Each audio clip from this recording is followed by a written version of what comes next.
bahay matapos makuryente. Ang eroplanong inaalalayan niya sa NAIA tinamaan daw kasi ng kidlat. Gerard de la Peña, ikwento mo. Sa kabila ng malakas na buhos ng ulan at sunod-sunod na hulog at kidlat, tuloy ang mga pagdating ng mga eroplano sa NAIA Terminal 3 kung saan nagtatrabaho si Sheldon Balang, 25 anyos, bilang aircraft mechanic. Sa gitna ng trabaho, tinamaan di umano ng kidlat ang buntot ng eroplano ng Cebu Pacific Flight 5J362 na inaalalayan ni Balang sa pagparada. Mula sa eroplano, posibleng dumaloy daw ang kuryente sa headset na suot niya. Sabihin natin na yung eroplano ay maraming positive. Na-attract ng base ng clouds sa puro negative.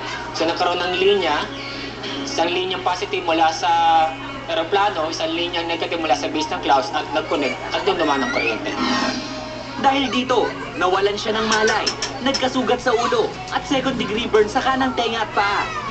Ayon sa pag-aaral, ang kuryenteng dala ng kidlat ay halos katumbas ng boltahe mula sa mga transformer ng poste ng kuryente sa residential area. Sa kaso ni Balang, swerteng nadala siya agad sa ospital.